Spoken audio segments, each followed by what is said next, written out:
송원재TV 시작합니다. 민주당의 박지현 비상대책위원장이 조금 전에 기자회견을 열고 국민 앞에 1000번, 10,000번이라도 잘못했다고 사과드리겠다. 염치가 없지만 한 번만 더 지지해달라. 이번 지방선거에서. 강성 지지층만을 바라보는 팬덤 정치를 바꾸겠다. 이번 지방선거가 지나면 정말 민주당을 완전히 뜯어고치겠다라고 이야기를 했습니다. 박지현 위원장의 사과가 진심일 것이다 라고 생각을 합니다. 박지현이 앞으로 민주당을 고치고 싶다, 개혁하고 싶다라는 말도 참일 것입니다. 그런데 박지현이 아직 모르고 있는 부분이 있다. 무엇을 모르고 있느냐? 박지현만 모르고 있느냐? 아닙니다. 이준석도 모르고 있다. 안철수도 모르고 있고 이재명도 모르고 있다. 이 사람들이 모르고 있는 것을 또 다른 정치 신인인 윤석열과 한동훈이 정확하게 보여주고 있다고 하는 겁니다. 윤석열과 한동훈이 보여주고 있는 정말 정치 신인들 윤석열, 한동훈이 보여주고 있는 그 정치가 지금 안철수, 이재명, 박지현, 이준석이 모르고 있는 부분이다 하는 점입니다. 송원재TV 아직 구독자가 아니신 분 혹시 계시면 구독, 좋아요 버튼 저한테는 큰 힘이 된다는 말씀부터 드립니다. 박지현 위원장의 사과, 자신도 사과를 해야겠다라고 생각을 했을 테고 지금 민주당에서는 지금 내세울 사람이 박지현밖에 없습니다. 박지현은 그래도 거짓말을 하는 건 아니지 않겠느냐. 결국은 거짓말이 되더라도 이런 생각을 할 수 있을 것이다. 박지현의 사과가 진정성 있고 많은 사람들에게 신뢰를 주려면 지금 민주당이 잘못하고 있는 것에 대해서 박지현이 뭐가 잘못됐는지부터 정확하게 인식을 하고 있어야 사람들이 믿어줍니다. 말만이라도. 지금 물론 당장 고치면 되겠지만 지금 못 고치더라도 그럴 힘이야 있겠습니까? 박지현이 힘이 없고 지방선거 다음에 박지현이 쫓겨나더라도 지금 하는 말이라도 정확하게 뭐가 문제인지를 알고 있다면 믿어줄 수가 있습니다. 그런데 모릅니다. 지금 많은 국민들이 박지현이 사과를 해도 개인적인 진심은 알겠지만 전체적으로는 거짓말이다라고 하는 이유는 박지현이 뭐가 지금 민주당이 문제인지 모릅니다. 팬덤 정치가 문제다, 우리 편가르기가 문제다, 내로남불을 고치겠다. 그냥 전부 나오는 말입니다. 구체적으로 들어가서 이재명이 출마한 것이 잘못된 겁니다. 그 다음, 지금 민주당이 당대표 윤호중이를 비롯해서 한미 정상회담을 이유도 없이 비난을 합니다. 얻은 게 뭐냐면서 비난을 합니다. 그러면서 이번 한미 정상회담을 다 준비한 것은 문재인 정권이라고 합니다. 대통령실 이전을 놓고 지금 아직까지도 비난을 하고 있습니다. 지금 국회에서는 법사위원장 부분, 이제 원을 꾸리는 부분, 국회의장과 법사위원장을 민주당이 다 갖겠다라고 하고 있습니다. 이러니까 믿지를 못하는 겁니다. 이 부분에 대해서 박지현이가 정치를 잘할 수 있겠습니까? 또 그런 걸 기대하지는 않습니다. 적어도 내가 국민 앞에 사과를 그래도 하려면 이런 부분은 잘못됐다. 자기가 고칠 힘은 없더라도 잘못됐다라고 지적을 해야 국민들이 믿어줄 것이다. 그 말을 해야 하는 겁니다. 이재명, 송영길이가 반성하지 않고 나온 건 잘못됐습니다. 법사위원장, 국회의장을 독식하려고 하는 건 잘못됐습니다. 그러니까 민주당이 약속을 뒤집어 엎어도 됩니다. 잘못했다 하고 뒤집어 엎으면 됩니다. 근데 국회의장과 법사위원장을 여야가 분리해야 된다라고 하는 이유는 많은 국민들이 보셨습니다. 금수완박에서도 보셨고 공수처법에서도 보셨습니다. 법사위원장이, 국회의장이 마음먹으면 법률이 만들어지는 걸 막을 수가 있습니다. 지금 소위 국회 선진화법에 의해서 가장 중요한 두 자리라는 거죠. 그래서 이걸 여야가 나누면 협치를 하지 않을 수가 없는 겁니다. 이런 부분들에 대해서 박지현이 최소한 이건 잘못된 것이다 라는 말까지만 해도 진정성이 있다라고 하는 이유고요. 이준석이 지금 자신의 성상납 부분을 살아나기 위해서 그 부분을 어떻게 해결해 보기 위해서 가전 무슨 갈짓자 행보를 보입니다.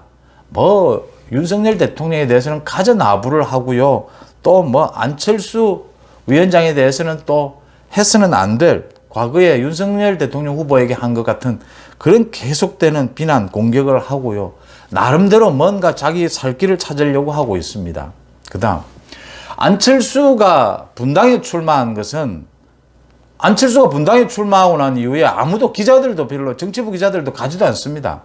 뭐 기사 나오는 것도 없습니다. 왜냐하면 뭐 그래서 뭐 국회의원 뭐 하시든지 뭐 되면 안철수는 그런 데 나와서는 안 되는 거죠. 안 나오고 전국 선거를 돕든지 아니면 이재명과 가서 붙든지.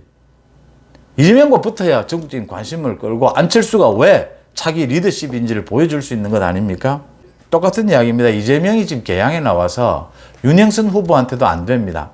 윤영선 후보도 뭐 주소가 개항에 있느니 없느니 이런 시비를 걸고 있습니다.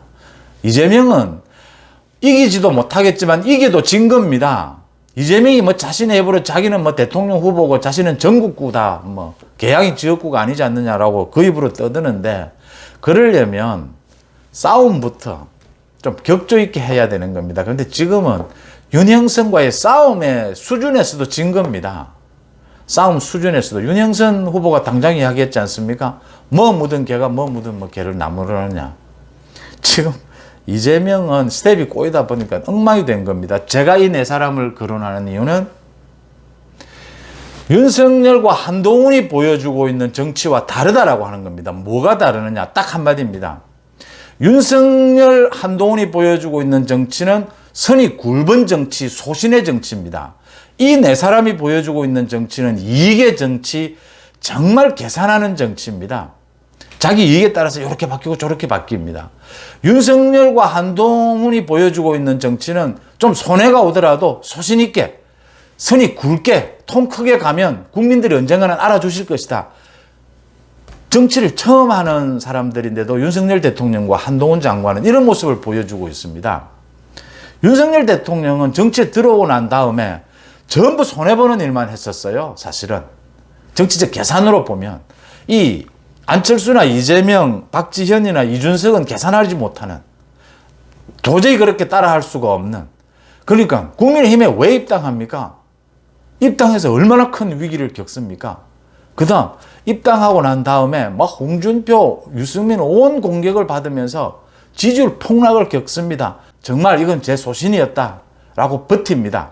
물론 뭐 정치적으로 이런저런 여러 가지 기교도 부리기도 하지만 큰 틀에서는 국민들을 믿고 지지율이 계속 깎여 살점이 떨어져 나가면서도 버팁니다. 그런 굵은 정치를 보여줍니다. 거기에는 물론 이재명한테야 이길 수 있지 않겠느냐, 뭐 사석에서 그런 이야기를 했다지 않습니까? 아무리 내가 잘 못해도 이재명은 이길 수 있지 않겠느냐라는 자신감도 있었을 테고요. 또 정치 신인으로서 국민을 믿었던 거죠. 그런 부분들이 국민들에게 진정성 있게 다가갔다라는 부분입니다. 이번에 정호영 그 장관 후보자를 이제 사퇴를 시킨 것이죠. 여기에 대해서도 말이 많았습니다. 뭐 처음부터 사퇴를 시켜야 하지 않느냐, 뭐 어떤 많은 이야기가 나왔는데 참고 기다리다가 이제 사퇴를 시킨 것 잘한 결정이고요. 이 사퇴를 통해서 윤석열 대통령은 두 가지를 얻었습니다. 하나는 국민 앞에서 그래도 국민 눈높이에 맞지 않다면 어쩔 수 없는 것이 아니냐. 둘째, 윤석열 대통령이 가장 좋아하는, 정말 어떤 사람을 존중해서 인사로서 어떤 사람을 모시는데 가볍게 행동하지 않았다. 전략 전술에 따라서 뭐 쫓아내고 들어오고 이렇게 하지 않았다. 자기 정치적 결정에도 그랬듯이 작은 이익에 따라서 작은 여론의 움직임에 왔다 갔다 하지 않았다라는 윤석열의 스타일을 그대로 지켜줬다라는 그런 장점이 보였고요. 한동훈 장관 마찬가지입니다. 그러니까 한동훈 장관의 인사청문회에서 쏟아진 것은 큰 틀에서 뭐 그 자녀 비리 이런 것은 큰 것은 아니고요. 윤석열과 한동훈을 한통 속으로 보고 민주당이 또 많은 합리적인 국민들이 제기하는 질문은, 들어볼 만한 질문은 특수부, 특수수사라고 하는 것이 좀 과잉인 것이 예사 아니냐.